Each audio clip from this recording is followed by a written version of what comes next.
Finally, after a long wait, PlayStation fans get their first real exclusive with The Order 1886. But was it worth the wait? Is the game the masterpiece we were all expecting, or is this just another addition to the long line of recent disappointment? The story follows a knight named Gallahad, blessed with long life by having access to the water of the Holy Grail. Gallahad is a part of the titular order of the Knights of the Round Table. The knights are all charged with defending the people of England and ensuring order. Get it? Haha. The game kicks off with some of the most cliched game storytelling mechanics we've seen in 100 times. It begins with, you guessed it, a flashback.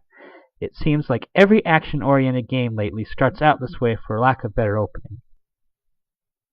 After the game finally gets going for the player after 20 minutes of cutscenes and quick-time events, you find yourself out of the action and slowly walking everywhere with no option of a sprint button. It seems as if the developers tried to stretch out an already incredibly short game with these segments, instead of cutscenes which are already great in number. Despite the neat time period and amazing truly next-gen visuals, there's not much to see or do as the game is annoyingly linear to an unheard-of degree. There are a few collectibles to gather which don't add much knowledge to the world Ready at Dawn has created, and they are few and far between. Branching paths and side objectives would have been a nice addition, along with a possibly more open-world experience. The main form of gameplay the Order 1886 has to offer is that it's a cover-based shooter, much like Gears of War and Mass Effect. The controls play nicely with a wide variety of guns to choose from, and despite being set in the year 1886, there's a cool addition of sci-fi weapons to obliterate enemies. The controls are very responsive, and if you die, it's probably your fault. All the promotional videos showed you playing as Gallahad and fighting werewolf creatures known as Lycans or halfbreeds.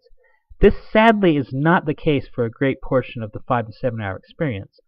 Mostly you find yourself shooting human characters known as rebels. What they're rebelling against, who knows? The game never really goes into much detail about it. All you know is they're rebels and they need to die. This is just another case of unfortunate false advertising that the game industry has had a bad habit with lately.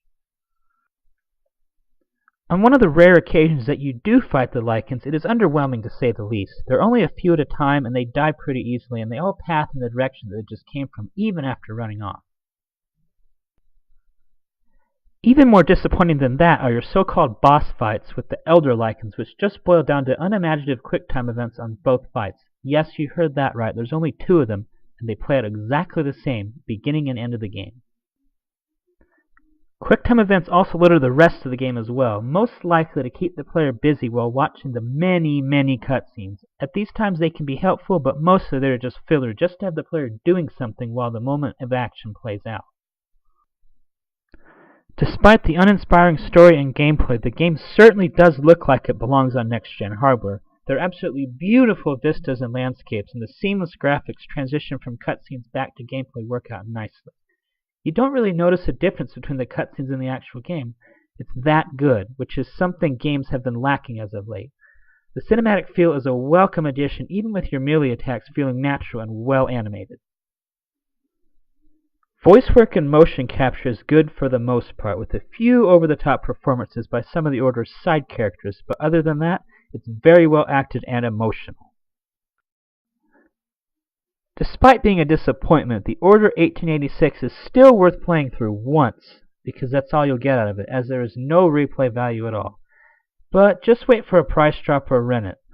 It's not horrible, it's just not exactly what we were promised, and it lacks focus.